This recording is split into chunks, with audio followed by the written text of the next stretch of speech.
This podcast is sponsored by FearFit.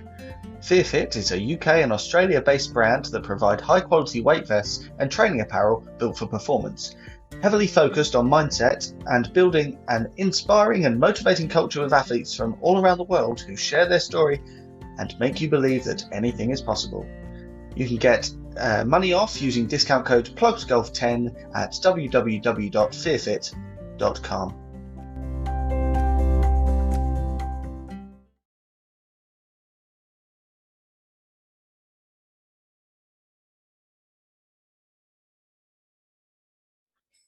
Welcome back to the Plug Golf podcast. Said we were going to stop doing that, silly brothers. No, I can't. It's in my blood. Yeah, fair enough. Yeah, you happy? I am. How are you? Yes, I'm good. Thank you very much. We'll address the red elephant in the room, and we are dressed in red, obviously, as I'm not that big. yes, dressed in red. In homage. Yeah.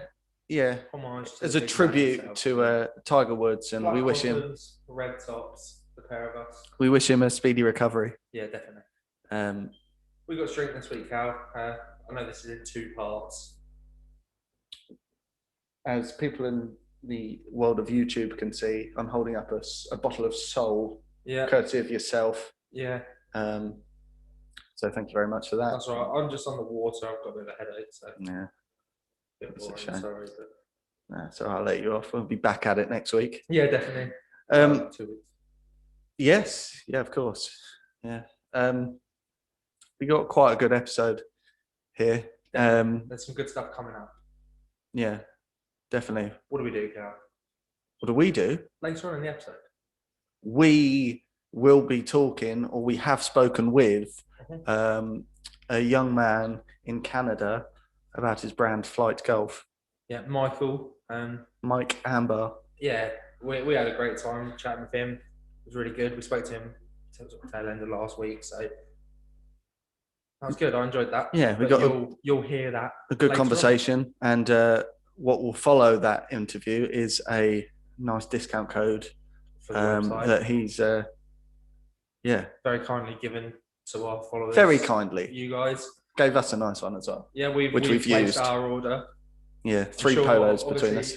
As you can tell on the cameras this week, as we were last week, slightly different setup this week, but I think should they arrive in time for the next podcast, I'll be in my Flyte Golf polo. Yeah, get them on camera. Yeah, definitely. Yeah, no, I like this setup. It's not permanent. No. There's potential for it to be, but it worked for this week. So yeah, definitely. So yeah, no, I like it. Yeah, I like it. It feels so much cleaner, and hopefully the audio. Table, on the table, we have Tiger Woods as another tribute to the man himself. Yeah. Little pop, whatever they're called. Yeah, no, you got it in one. What I will say is the golf sort of, even though he hasn't been playing recently, the fact that we might not see him play again really sort of hit me over the weekend. Yeah. Because I was thinking, it's a sort of event that I'd really have liked to see him. See him at, yeah. Yeah. No, definitely, I agree with you. But yeah, so, and flanking him on either side is our Garms caps, so that we got from Garms. Yeah. And we have some exciting news about that. We do indeed. Our merchandise starts now. Well, not now. Well, the t-shirts are in and are being logoed as we speak. As you listen. More as you listen rather than as we speak. He's probably clocked off. He might have done a couple already, to be fair. Yeah, true.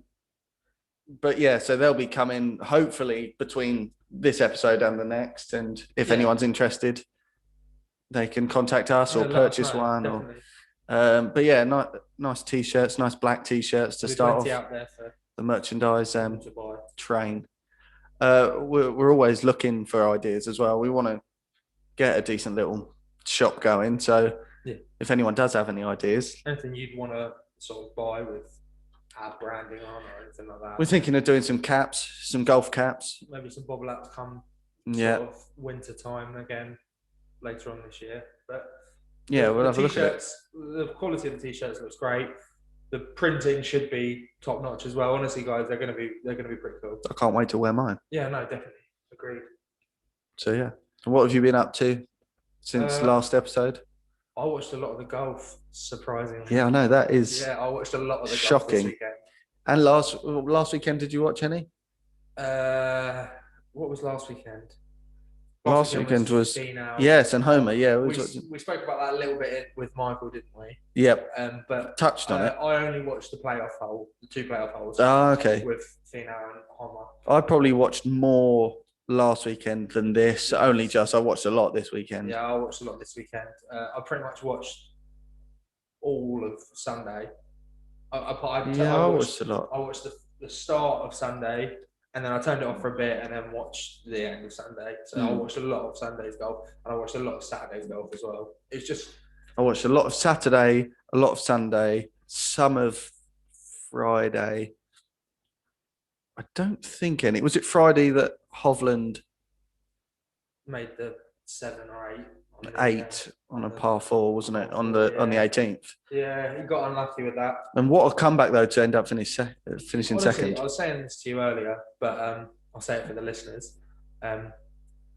It really felt like this week more than ever with Hovland and Morikawa winning. Sort of Morikawa winning, Hovland coming tied second, and obviously terrible with what's happening with Tiger at the minute, and Scheffler having a great weekend. But with Tiger not playing this weekend, Rory playing well, but just sort of not having that sort of cutting edge. Just off the pace, only just off the pace. Again, Koepka looking like he might be coming into a bit of form, but not quite there. It almost felt like a bit of changing of the guard, like with the sort of them three that we sort of mentioned there with Morikawa, Hovland, and Scheffler. It really felt like them three are going to be the driving force of the next sort of 8 to 10 years of golf. With Morikawa 23, Hovland is 22, or maybe even might be younger than that. But it's the next generation, isn't it? The next generation. Honestly, it's exciting. I really, really like Hovland. Going into yesterday, so Sunday, who did you want to win? Because I don't often, not every week do I want this person. Hovland. Yeah. If Hovland, honestly, I really, really like Hovland. That'd been a brilliant story as well. Exactly, yeah. I'm not going to lie. I think because of their friendship, I really wanted McIlroy to win yesterday. Yeah. Yeah. I like McIlroy. I'm not his biggest fan in the world, but yesterday afternoon, I was sort of thinking about it. I was like, no, I think that'd be really, really nice. But yeah, is what it is. I like Colin. I like young Colin. Yeah, Colin. He's terrific to watch. You do like his putter. Might be something coming with that. I might buy it. I'm really tempted to buy it. We posted something for work on social media. We had to fiddle around with it, didn't we? And the weight of it is just unbelievable. We both like it. I think that'll be my next golf purchase. I think that, and I was speaking to you about it as well. I think the Arcos system. Yes. I think I'll be getting that this year as well. I've gone the last 2 years of buying new clubs. I definitely can't do that again. Yeah. And to be honest, I'm not blown away by the Sim 2. I prefer the Sim, so I'm happy with what I've got.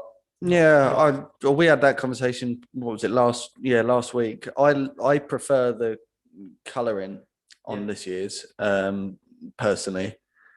I saw a red one with the red as a sort of the big bit that goes around the back. Yeah, it's blue. I saw it in red.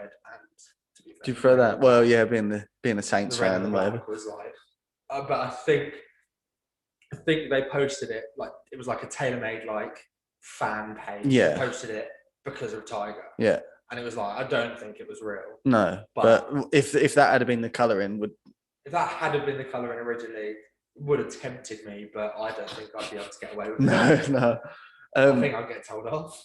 You'd think with the Arcos and a new putter that you feel a lot or very comfortable with, you'd think that can only help you improve. That's the thing. I mean, they were talking a lot on the golf about sort of strokes gained off the tee, strokes gained tee to greens, strokes gained like all over the place. And I've just been sort of like looking up because I've never really sort of taken strokes gained into consideration. So I've been sort of like looking at that up a little bit and just sort of reading up a little bit about it. The Arcos seems to do that. It can tell you like strokes gained against a like 28 handicapper. It can tell you strokes gained against like a scratch golfer. So you can see like, oh well, putting, I'm actually sort of gaining a stroke to a 10 handicapper. Yep. But off the tee, I'm losing 2 strokes to that 10 handicapper. So it's counterbalancing it, and I'm actually losing a stroke per hole, which is why I'm a 19 handicapper in there. Do you know what I mean? So that would be quite interesting to sort of see that. I mean, I'm not saying that is the case, that I'm gaining a stroke on the green, but probably losing more than 2 strokes off the tee. But that would be something that I would be interested in looking at. This week has been the most I've missed golf, and I don't know whether it's because the weather has turned the last few days, but it's very nice outside. The weather, the golf on telly. The fact for me, knowing that the 29th of March is now the date where we can within touching distance again, isn't it? We can play golf. We've been told we can play golf on the 29th of March in the UK. The golf courses will be back open, and it's like, it seems so far away. When was the last time you played? I played just before Christmas, week or 2 before Christmas. Okay, seems like ages since I last played. I only played like 8 holes. Oh yeah, it started chucking. Miserable, wasn't it? Yeah, because I played football that morning, didn't I? I think it was a Sunday morning, wasn't it? It was absolutely chucking it down, and then I didn't. That was 2 weeks before Christmas. I then didn't play the weekend before Christmas because I was busy sorting stuff out, and then obviously we went into lockdown, or tier 4 as it was then. Yeah. On Boxing Day or whatever, and then we went into lockdown in January. Didn't get a chance to get out. Yeah, I mean, I don't know. Maybe I last played in November, maybe. Yeah. But it seems like maybe even longer than that. Yeah, I don't know. I do want to be back playing. I think longer than that for you. I'm missing golf and football, and they're both supposedly coming back or allowed to play it on the same date. 29th. That's the big date. So I'm guessing all my Sundays are going to be taken up again. Yeah. So you've been sort of talking about the possibility of finishing your football season throughout the summer on Sundays. Well, I'm honestly not sure. I didn't know whether that was as well as or instead of finishing the season as normal. Right. Because there's also talk of midweek games, like evening games. Yeah. Okay. So I don't know. We'll see. I was gonna ask you what would you prefer to do? Play football on Sundays or play golf on Saturday or Sunday or whatever? Well, if you could only do one over the weekend, which to be honest probably isn't that far off. No, you're not wrong. I think realistically, I'd rather play football while I can. Yeah. Okay. I can play golf when I can't. I can play golf when my knees are shot and fair enough. I limp around the course or something. But I think given the choice, I would regret not playing football whilst I'm like 25 and whatever. Yeah, fair enough. That makes sense. I'll get that. But it's a tough one. I wouldn't be unhappy doing either. I think with golf, if I have a bad game or whatever, it's going to last 4 hours, and I'm going to be miserable afterwards. Football is an hour and a half, and get it over and done with, and blame someone else. Yeah, fair enough. No, but that makes sense. Yeah, I think given the choice, it'd be football. Yeah, and try and keep me a little bit fitter. Because I think we've all put some weight on. Yeah. We've been watching the Tiger documentary, the 2-parter. HBO. It was an HBO production. We started that last week. We watched it on Thursday or across Thursday and Friday, didn't we? And it was weird because I didn't know anything about it, and then Tuesday while I was at work, I was listening to a film podcast, and they happened to mention it. And then it was Tuesday night or Tuesday evening for us when the crash was sort of well, it was sort of on the news, wasn't it? I believe. So Tuesday afternoon. I think it was like 7 a.m.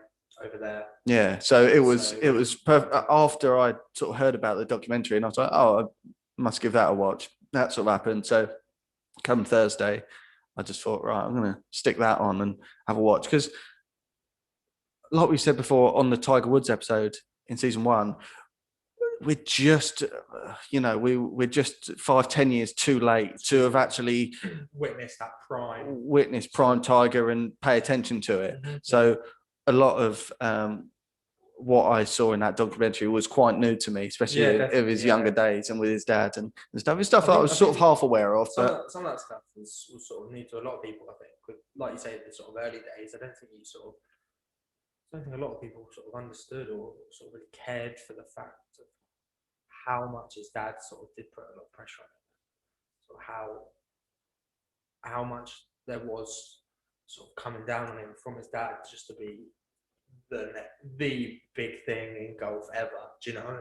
Like, if anyone hasn't seen it, honestly, watch it. It's on. If you've got Sky, you can watch it on demand or Now TV or whatever. It's. I think they're both about an hour and a half. The 2 episodes. It's about 3 hours. But honestly, it's so informative. It's really, really interesting. Yeah, definitely. I mean, I got strong child star vibes, child actor vibes, like Macaulay Culkin, 100%. Jake Lloyd, who was in Star Wars and Jingle All the Way. 100%. But it doesn't surprise me, or it shouldn't surprise anyone, that there's issues later in life. It doesn't look like he ever was allowed the childhood. Yeah, no, definitely. Well, he's playing. Well, you look, he was on telly at 2. Yeah. Which shouldn't be. I don't know. It didn't look like he wanted to be there particularly. No. So, I don't know. It's unfortunate what some of the things that has happened in later life, and the role models he's had has formed the way he's acted and definitely, and seen the world. But it's a really difficult one, isn't it? Because you can't, without that pressure from his dad, he'd never have become who he is. Yeah. And you look at it, the money-wise, he lives a very, very comfortable life on that front. Do you know what I mean? If he can never play golf again, he's never going to have to work, is he? And I'm sure he's going to be. If he can't play golf, he's going to be on telly as a pundit or a commentator or something. I'd have thought. Again, it's something we spoke about with Michael sort of in the interview to come, but he's just so sort of relatable, not relatable, but he's just very sort of wholesome and down to earth. Like, you just feel like you sort of could just have a conversation with him. And they sort of speak about it in the 2nd episode about when he came back from that back surgery and after sort of getting arrested and that sort of stuff.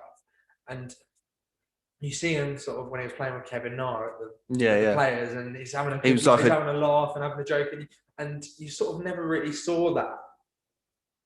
It was like a weight was off his shoulders, the pressure wasn't there, because he's not expected to win every week. Exactly, and that's the thing, because maybe for us it is a little bit skewed because we sort of weren't aware of that sort of early 2000s Tiger Woods. Maybe for us. For me, certainly, like, he always sort of has felt like he is that sort of fun guy just to have a laugh with. Like, I remember watching the match they called it when he played with. It was him, Mickelson, Peyton Manning, and Tom Brady. And honestly, they were just having such a laugh, like, playing that. Absolutely chucking it down with range. You know what I mean? It will be a shame if we never see that Tiger on the course again. But honestly, time will tell. What an amazing documentary. Like I say, definitely check it out if you get the opportunity. Yeah, on Sky, isn't it? So most people will be able to have access to that. But let us know what you think if anyone has watched it or does watch it. Yeah. And definitely let us know. Yeah. Yeah. Well, that's just a little intro to this episode, but sit back and relax. The meat of the episode is coming here. Just a little catch up with us before. But enjoy what's to come. See you there. So welcome down to the interview portion of this week's podcast, guys. We're here this week with Michael Ambar. Thanks for having me, guys. He is the owner of Flyte Golf. Thanks so much. I really appreciate it, George. Yeah, I'm excited to, get to know you guys a little bit, talk a little bit more about myself, like golf, and hopefully just talk about golf a little. Yeah, we're excited for it. So we'll start off, just let us know who you are. What do you do? How did you get into golf? Just a little bit about yourself. So my name is Michael, once again. I'm 24 years old and I'm from Canada. So we got about 2 feet of snow on the ground right now. Unfortunately, we can't be golfing, but hopefully that can change in a month or two. I got into golf 10 years ago. I was a big hockey guy and I was a big sports guy, but I never really played golf before, and no one in my family did. I was lucky enough to have a couple friends who did. And I got into golf with a city membership that was something like $200 for the summer for unlimited golf, and got used clubs. And honestly, it was great. I loved the game immediately. For all the challenges I've experienced with it, I just, there's nothing better than being out on the course, in my opinion. And Yeah, I mean, you guys can probably talk to it more than I can, being over there in the UK. You got some great courses over there, but our courses are currently shut at the minute, so we're all waiting. We've just been sort of had the announcement that the 29th of March we'll be back out on the course, so we're all sort of working towards that date at the moment. Oh, terrible. Jeez, COVID has just changed everything for the worse, especially, Yeah. keeping us cooped in almost. I hate it. Yeah. Yeah, that's a little bit about me. I played competitively in a couple tournaments. I tried playing for my university team. Ended up not being able to make the cut, but that happens. And I just love playing. I'm currently a 1.6. That might be a little generous though, considering I haven't played in about 7 months. But yeah, no, I'm a big golf fan, and I started Flyte Golf. This has been about a 2-year process for me. Originally, when I was in university, I started a golf league for university students to try and golf more. You'd pay an upfront, a really reasonable fee. It was about $35 a round, and there were 8 events. We scheduled match play, stroke play, some skins games. Got a little bit of a sponsorship from some companies, just trying to grow the game amongst young people a little bit. That ran for 2 years. Once again in Canada, so we could only run 7 weeks of events each year, but we had 60 golfers participating each year, which was great. And then I've really seen over the last 2 years a lot of my friends and a lot of people around my age group trying to get into golf. And I was fortunate enough to always try and shop the bargains at random stores and get some used clubs. And I've just always been a bargain hunter. But I've seen my friends, we only really have one store to go to in Canada. It's Golf Town. And I saw my friends dropping $200, $300, getting a polo, a pair of shorts, a box of balls, and like a hat. Yeah. And that's not even club. That you don't get clubs even. Like there's no green fees. Hopefully you'll get a lesson or two, because Lord knows you need it. But yeah, so I ended up contacting a family friend of mine who was in the wholesale side of golf, and then tested out 25 different factories for our various products. We got the best quality on the market. We're really excited to be bringing, appealing looking gear at an affordable price, because I think that if golf's going to grow, young people need to play more, and for young people to play more, it's got to be more affordable. Is that just in Canada that you run business, or is it worldwide? So we ship globally, actually. We have a really good shipping provider, and we're actually in our pre-order. We're just going to be shipping out stuff, in the next week or so is when we've gotten all of our gear ready. The traction we got over the first month, this is, I guess, a month marking actually of us being in business, has been crazy. And I'm hoping that, the golf industry can continue to react the way it has. I mean, I've heard calls from all over the world. We have some Australian orders, an order from Singapore, the UK, a couple, US, Canada, obviously, but it's been a global outreach, which has been great to hear and great to see. I mean, we've had a look online, and we've got our eye on a couple of the polos. So I think there might be a pre-order from us guys in the next few days, because I mean the stuff looks brilliant. The designs that you've got are really, really nice. I mean, for us especially, we like the sort of out there design. So that scrambler one is the one that I've sort of got my eye on. I think we're getting an order for that in the next few days. Yeah, I imagine so.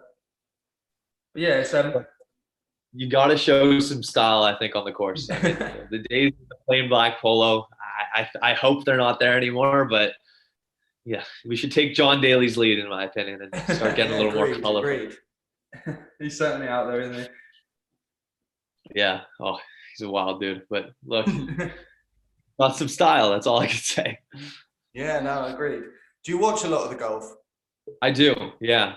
Honestly, I don't watch as much of the European tour as I do of the PGA, but I'm a big golf fan. We're the same in that respect. To be honest, we choose to watch PGA a lot more than European tour. It's just on a lot more as well. I mean, with the provider that we have out here, it's they tend to show the PGA over the European stuff anyway. So that's kind of surprising. I thought it'd be the opposite. Cool though. No, so I mean, occasionally you get sort of the challenge tours and stuff from like European stuff, but to be honest, only if it's like a big event like the stuff in like Dubai, things like that. That's when we get the sort of European stuff. But other than that, we're sort of all PGA over here. Really, it's just I just like watching the best players in the world. So the PGA is the place for that, and obviously that's the market. 100%. So. Oh God, it's amazing to watch. Yeah. I'll go ahead. I mean, we're not far out from the Masters this year. So who are you backing this year? I mean, look, Tony Finau's had the best year of golf I think I've seen for not winning. It's crazy. Like at every tournament he's in contention, every tournament he looks like he's got a shot. I like him for the Masters. I don't think he's going to win it though, just because that's what his year's been. I want him to. I kind of think Xander Schauffele's going to make a run. I don't know why. He's had some good tournaments. He's looking good. He likes the course. He's played well before. It's nothing. Watching it is just like nothing else. The course is actually just the nicest thing in the world, in my opinion.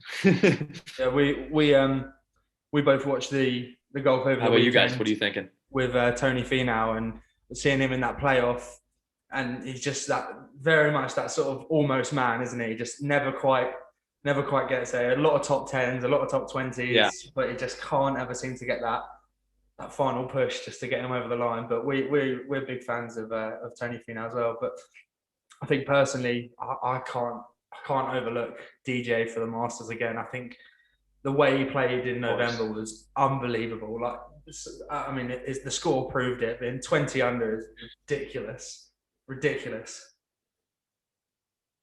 It's crazy. Yeah, I think how about you, Calum? They might make a run for it. Cantlay, yeah, Cantlay's a good shout. But yeah, we shall see. I imagine it will be a brilliant weekend of golf to watch. Yeah, everyone's looking forward to that.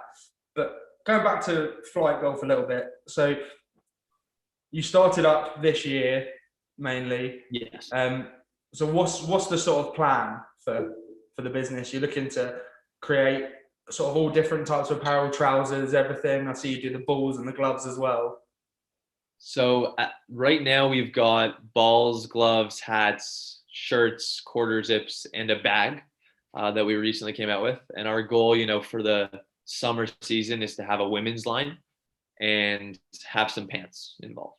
And then we're kind of trying to expand more, down the road. We'd love to get involved in clubs or something like that. But our gear and all of our products, like our bags, for example, I don't know if I could say it here, but like we use the same factory as one of the top bag providers, bag companies globally. And we've just decided to undercut their price. Okay. Like we're just trying to lower our margins so that the rest of the golf world can experience some good goods at a good price. No, that's very commendable. I think a lot of people that nowadays sort of see golf as more of like an elitist sport. I was watching the Tiger documentary, and they were saying that when he first came onto the scene, it was such an elitist sport, and no one thought that he was going to make it as a sort of black man. But I mean, even now, we're 25 years on from there almost, and I think even now, still the price of golf clubs, the price of green fees, the price of memberships, the price of apparel is still sort of up there. But I mean, if anyone can sort of be there to help out the sort of everyday man, that's great. I think it's crazy. I couldn't agree with you more. The Tiger documentary was amazing to watch. Terrible what's happening right now with him. Prayers obviously go to him and his family. Hope he gets through this, as he's gotten through a lot of things before. And is back, winning the Masters in a year or two. That would be incredible to watch. But I think the documentary really shed light on the PGA almost not willing to grow the sport that much. Yeah. Because they didn't, I shouldn't say not willing, they kind of didn't care that much, because Tiger is the perfect spokesperson for growing the game, in my opinion. He's a minority. He's really likable, and he just speaks for younger golfers at the time and still does. And I think that kind of the old, almost, royal side of golf, or very preppy side of golf, doesn't care for that. And the 70-year-olds that love, going to the club, they don't want to grow the game, which is sad, because a lot of young kids are missing out on the opportunity to play golf that, if their families weren't involved in golf, or some people around them weren't, they're never going to have that opportunity unless prices go down. I think I haven't been to the UK to play yet, but you guys have some, more reasonably priced courses, don't you? Yeah, I mean we're sort of down in the south, the very, very far south east. But the sort of prices for green fees around here, you can play 9 holes for about £10. So you can get out there. There's a lot of opportunities to play around here, and you can get an 18-hole sort of for £20. So it's you can get out there and play quite easily. But it's still the sort of setbacks of the clubs. And you were saying earlier about you being sort of someone that's always looking out for a bargain or something. I know myself as well. Yeah. We have both. We love eBay and sort of Facebook Marketplace, things like that, where we can just try and get something sort of on the cheap, and it's a bit of an addiction, really, trying to find something that's cheaper than the other person or something. And it's a bit of. And out of all the bad that's sort of come out the last 12 months, the amount of new people it sort of introduced to golf, because all you could do here, it's the only thing that was open, really, was the golf courses in some of the lockdowns last year. So there's so many sort of new people around our age, mid-20s, that are now starting playing. So that's one positive that's come out of the last year or so. Yeah, that's the thing. Everyone the sort of our age that's playing is, you just want to try and get them younger people out there to sort of have the next step for the youth in golf. Like you say, you want to try and get kids playing golf and things like that, so that the game can continue. That's the main thing, of just trying to get the kids playing as well, just not just people that sort of our age in their mid-20s. The three of us, all of us in our mid-20s and loving playing and whatever, but it's them younger kids, the sort of 10-year-olds and things like that. I know in England the biggest sort of sport is football. Soccer for you, but everyone plays that here. If you're a boy, you're playing that. I don't know what it's like. Obviously, you said before you're big into ice hockey, but obviously in Canada you've got that. In America, you've still got the sort of American football side of things. You've got basketball. There's so many different opportunities. I couldn't agree with you more. Soccer's huge, or football's huge here too. A little obviously less than it is where you guys are, but hockey is like the main Canadian stereotype, I'll call it, and it's definitely true. And that every little kid, has skates put on them before the age of 5 almost. But golf. I think the fact that you don't have to be that in shape or that athletic, or it really can appeal to the average person in a sense, as opposed to any other sport, which some of them do. But it's more like, if you want to play football or basketball or any of these sports, you've got to have some athleticism to you. Golf is really across the board, almost inviting or inclusive to everyone. Yeah. Speaking about that sort of thing, do you see an ideal build for golf, or a build that you make the polo shirts for? Like, what sort of fit is the clothing? So our clothing we didn't have triple XL and quadruple XL on our first order, but we're going to be having those basically from now on, because we got a lot of response from people saying, I love the gear and I love what you're doing, but we don't see the size we have. And I wasn't really anticipating the 6'7", 270 guy wanting the polo, and that's my fault. But our material is really stretchy. So it kind of will fit any mold. They're more of an athletic fit, but once again, because the material is so stretchy and breathable, anyone can wear it. I guess touching more on the inclusive side of golf is that, no matter shape, size, or any impairments, hopefully at least, you can always find a way to play golf, which is a really great thing as opposed to other sports. And it also gets a little bit of exercise. Like, you get to be able to walk the course. Hopefully, I enjoy walking it. I know in Canada, it's a big thing to just cart it and booze the entire time, which, look, I don't have an issue with that either, but got to have a little mix, I think. So the carts aren't as much of a big thing over here as it sort of feels like for you guys it is. Like, if you get a cart, it just is what it is. But most people just sort of carry or have a trolley. So it's sort of a different culture, really, isn't it? I mean, if you're out in the hot weather like it is in the States and whatever, then getting out there on the car, having a few beers, and it's absolutely fine. But you just sort of want to have a little walk around here, get away from it all. But, yeah, and every time we played last year, it rained anyway. So. Yeah. Oh, what are you guys drinking over there? Jameson? Is that what I see? Or? No, I've got it's a Copperberg rum, a cherry rum. Love it. I've just got a beer. So. Oh, okay. I was looking at the green bottle and I was like, I don't mind the occasional Jameson. Right, so welcome back, guys. Part 2 of our interview with Michael. So we just got a few quickfire questions for you. So just sort of split out the first thing that comes to your mind. Fire away. Discuss it a bit. Yeah. So who's your favourite past golfer? So not playing anymore. I'm gonna have to go with Jack Nicklaus. Yeah, I think we've certainly had that answer a few times. I mean, it's really generic, but I love his swing. Yeah, it's just so smooth. A difficult one to see past, isn't it? Yeah, I think him and Gary Player are the two for me that just stand out from the crowd as the sort of best sort of that have ever been before. But in the Tiger documentary, they say, don't they, at the start, that he could be bigger than Jack. Do you think he surpassed him? I think 100%. I mean, I kind of like to see how the greats are compared to their field in a sense. Yeah. Nicklaus was amazing, but like we didn't see that domination from Nicklaus compared to his competition that we did from Tiger. Yeah, I mean, you look at the sort of people that Tiger was playing up against, like Mickelson was at the top of his game at the time. And you just think that if Tiger wasn't there, Mickelson would have almost been Tiger.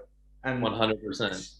He's just Tiger, just like he was winning tournaments by 10, 15 strokes often. Like it wasn't like a rare occurrence. It's like he was just leaps ahead of the competition. Yeah, no, agreed.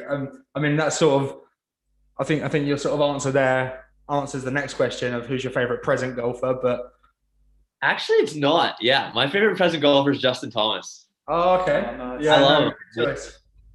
I love his swing again. Like he's just like, it's smooth, and once again, like I'm a fine hitter, but like he's 5'10", not a big build. Like he's just a normal dude out there on the course, and he just like is incredible, and I love it. I was gonna say he's a sharp dresser as well, and it's Ralph Lauren. What anymore? Oh, who's he with now? I don't know if he's signed for anyone now, but he definitely.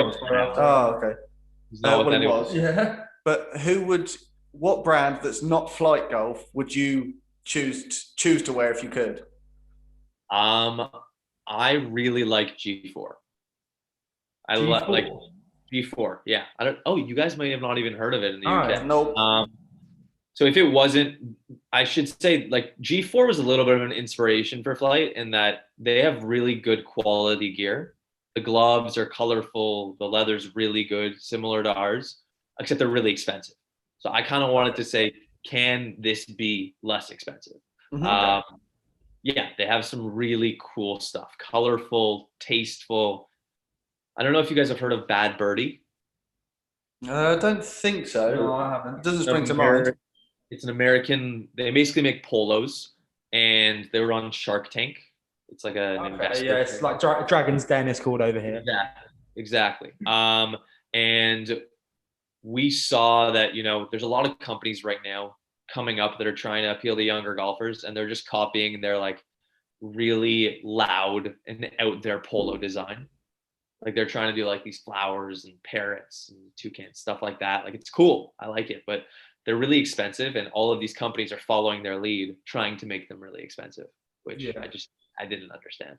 But yeah, no, G4 would be my answer. Sorry for the long. It's weird, isn't it? Because we work and are currently in a golf retailer. So we work for a company called Golf Base.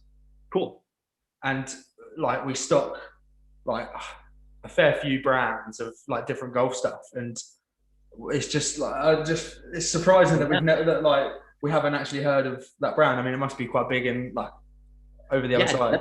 It's definitely big in America, like across North America. I thought honestly it had some UK following. I'd compare it to, it's kind of like Jay Lindbergh. Okay.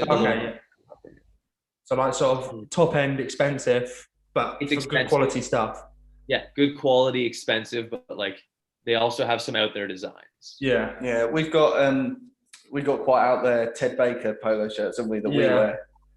Love Ted Baker, but once again, like I've never worn one. I like their styles, but it's like honestly, $100 here. The quality is great, but the price, like it's lucky that we do work here because the price is through the roof. Honestly, it's like 70, 80 pounds for a polo shirt. I mean, I'm not sure what that converts to, but probably it's about $120. Yeah, exactly. Yeah. And that's exactly the sort of point that you're making. You're trying to make it for the sort of more everyday golfer. Yeah, and that like you can get, a plain black polo from some box store that's not going to be that expensive. It's probably going to be just a little above our price or similar to our price, but like who wants to wear that nowadays? Mm-hmm. If you want a little, let's get some design. Let's get some fun with it. A little bit of flair out on the course. Yeah, even if you haven't got the game to match it. I mean, I know that's true for us too, but look, get the flair out there. The game will hopefully follow. That's exactly. That's our mentality. So, what's your favorite hole that you've ever played? My favorite hole that I've ever played. Wow, that's a tough one, actually. I would say there's a course that is an hour away from where I am in Toronto, Canada. The course is called Wind Dance. It was actually a Jack Nicklaus design. Oh, nice. So, sorry, a Greg Norman and Jack Nicklaus design. Oh, nice. It's really open. It's almost like, it looks like it's in a crater, in a sense, like it's surrounding a crater. And they have one hole that basically a cliff. It kind of looks like Pebble Beach's 18th hole, except there's no water. A cliff surrounds the entire left side. And then there's hazard and fescue all along the right side. And it's a 600-yard par 5.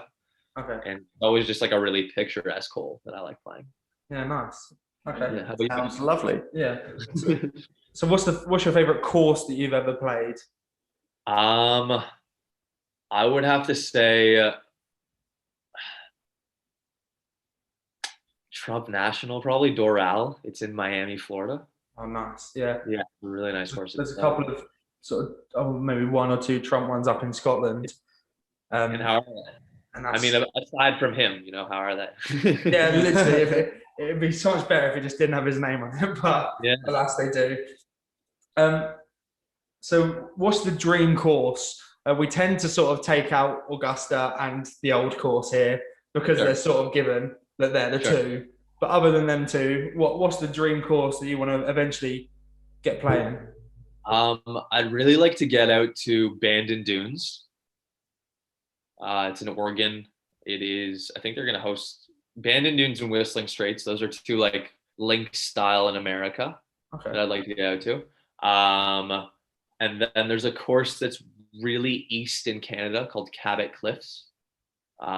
It's right along the Atlantic Ocean, and it's just beautiful to look at. I haven't played it, but I've heard it's incredible. It sounds cold. Yeah, you got that sort of short window in Canada where you can get out there in the nice weather. Yeah, no, definitely. Okay, so you're halfway around through 9. You've had a decent 9 holes. You want to kick on and get that PB for the back 9 as well. What are you having at the halfway hut? Food and drink. I obviously depends on the course for food. I'm probably gonna get some sort of like a turkey sandwich or like Nice. turkey sandwich is probably the go. Fans of turkey. Yeah. And then either a Stella or a mango White Claw, one of the two. It's a little girly. White Claw. I've heard of this. White It's like Claw. it's like a It's like Smirnoff alcohol Ice. soda. Is it? I'll call it. It's like alcohol soda. That's what it Yeah, is. yeah, Okay, it's like a they're called like Smirnoff Ice or like a VK over here. It's like a less like sugary Smirnoff Ice, and they're honestly just like Okay. Nice. Yeah. So the last one, you get a caddy for the day at one of these 2 courses of your choice. Don't have to be in golf, don't have to be associated with golf, nothing. Just any person in the world who you having, past or present. They could be dead, anything. Morbid. That was morbid. I think it'd be a little like almost tedious. I'd like to have Bryson, I think. Yeah. I would just want to hear how his mind works. Yeah. You know, like about my swing, about the course, like what are we taking into account from wind and any science term he's going to throw out there. That's the thing. He would give you all the sort of science that you need. He'd give you everything, wouldn't he? He'd be sort of on them numbers to the point. I hit one badly, and he doesn't say like a chunk. He says something about like the velocity and spin and gravitational. I'm like, okay, like cool. That's good. We've not had Bryson before. We tend to sort of get like Tiger, Jack, Michael Jordan pops up a few times. Who did my brother say? It was like Mike Myers or something. It was Mike Myers. That'd be a funny one. That'd be a fun one. Maybe Will Ferrell will get in there for me too. Actually, just have him crack. Will Ferrell. Oh, nice. Yeah. No, big fans of Will Ferrell. Oh. Nice. So yeah, that was the quickfire questions. Yeah. Anything else you'd like to add about Flyte Golf, about yourself? I mean, nothing I can really add more other than hopefully anyone who's listening, check out our gear, Flyte Golf, FLYTE Golf. If you like anything, message our page and we'll hopefully get you a discount. Oh, lovely. Yeah, we'll put a link in the description. Yeah, we'll tag all the Instagram and things like that. And honestly, guys, check it out because their stuff, it looks brilliant. Honestly, like I say, we're definitely going to be making an order in the next week or so to get some of those over. But we're excited to get you guys some gear, 100%. Nice. That's brilliant. Cool. And if we're ever in Canada, then we'll try and. We're 100% going to play around. That's not if you ever come over to south of England, give us a shout. We'll get out and try and have a round. But yeah, that's been brilliant. Thanks so much, Michael. Yeah, thank you very much, Michael. Thanks so much, guys. It was great talking to you. Great meeting you. Yeah, you too. Brilliant. Yeah, hopefully we'll do it again at some point. Yeah, a little bit down the road, hopefully.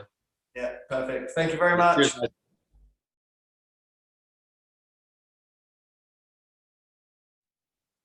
so that was our interview with Michael. We really enjoyed that. It was good. Yeah, he's a good egg. Yeah, definitely. And I don't think that'll be the last time that we work with Michael. Think we'll ever get over to Canada? It's not out of the realms of possibility. No, definitely not. It's only there. Yeah, it is. It's just that We're only there. Yeah, It's certainly possible. If you can hear me, it's there. Yeah. Which, not far. It's not far from the border of the States and Canada. I think it's definitely possible. If it would have been up Victoria Island vibes, so we're not going. Yeah. So as sort of stated in the first part, Michael's very kindly given us a discount code to give to you guys, the listeners, and the watchers on YouTube. Yes. So that discount code is plugged10, and that's for Flyte Golf, which is FLYTE Golf. Yeah. And honestly, it's some really great stuff. As we said before, we've placed our order. Hopefully, in the next sort of 10 business days, it should be here. That'd be good. We didn't ask him if he had any new styles coming out. We should have. That would have been a good question. That would have been a really good question. But as we said before, hopefully not the sort of our last encounter. Not the last Michael, of Mr. Mike Ambar. But yeah, honestly, great episode. We really hope that you guys have enjoyed that. That's all been made possible by our patrons. Yes. Yeah, we got 2 patrons since the first episode. Yeah. So shout out to Max Hollowbone. He's on Instagram at Max_Hollowbone. Check him out. And the second one, George Stone Street. I've met him, I'm sure. Yeah. George_Stone Street. Both been on the podcast, both friends of the podcast. That's where I found him, yeah. That's where you remember him from, obviously. Yeah, true. But yeah, go follow them both on Instagram. They're both intriguing young chaps. But honestly, if anyone does want to check out our Patreon, honestly, we'd really, really appreciate it. It's worth doing. Yeah, definitely. I mean, we think the quality of the podcasts have improved in the 2 weeks between the last episode and this episode. This has been my favourite, I think. I agree personally. I think it has trumped the David Harrington episode. I think the last 90 seconds are some of the best podcasting we've ever done. Oh, it's certainly up there. It's because we've done some terrible talking. Oh, really bad stuff in the past. But honestly, guys, in all seriousness, if you're watching on YouTube, make sure you're subscribed, make sure you like the video, leave a comment, let us know what you think, turn the bell on for notifications so every couple of weeks, or hopefully we can start doing this every week again. It's what we want to be doing. It's just the time and the sort of money side of things. I'm sure I've told you before that I want to be doing it daily. Yeah, definitely. I want this to be my life. We want this to be our jobs. We want to live Plugged Golf. We want to live as Plugged Golf. We want to be known as Plugged Golf. We're businessmen now. Find us on LinkedIn. Find us on LinkedIn. George Baker and Calum Stone Street. Yeah. Connect honestly, with us. It's the last couple of weeks we're really trying to sort of get this off the ground, get this really sort of moving. We want to be bringing you guys in exciting stuff. We want to be making exciting stuff. Hopefully, with this new merch that's coming out, we can sort of make some strides towards that. Yeah. Hopefully we can get some cool stuff to make some decent videos once the courses are reopened. We've got some cool ideas coming up for that, so keep tuned. So that's the best place to find it is on the YouTube channel. Stay subscribed, turn them notification bells on. But if you're listening to the podcast, check out the YouTube because it's a different cut. Because I've edited the podcast. I've done the video. You've done the video edited, so I don't know what your cut is. You don't know what my cut is. No. So if you've listened to one, check out the other. It just makes sense. It does. You know, if you're walking the dog and you just want something playing in your ears, listen to the podcast. If you're at home and you want to watch something cool, watch the podcast. You're doing this. I think would be good on the telly. Oh, I think you're right. Smart TV. Big screen. They're these new smart TVs. They're very clever. Fan-dangled things. Yeah, no, they can get YouTube where you can watch it live. Yeah, something about watching it live. We love it. Yeah, honestly, guys, as I said before, the merch is coming out hopefully at the end of this week and into next week. Check that out. Should be really cool. Check out the Patreon if you can. Honestly, we'd love it if you were a part of that. There's some really cool things going to be going up on there. It's bonus content in the near future. Yep. As I said before, hopefully we can, once the courses get open, we can get out and make some cool videos. But yeah, be excited for what's coming up, guys. We've got some cool stuff coming. Yep, that's season 2, episode 2, done and dusted. Yeah. All steam ahead for episode 3. And episode 3 should be cool because we've got a lot of stuff to talk about. Because in between now and then, we've got the Arnold Palmer Invitational, the API, and we have the Players Championship, TPC. So keep an eye out for that, guys. Thanks for listening. Thanks for watching. See you soon. See you later.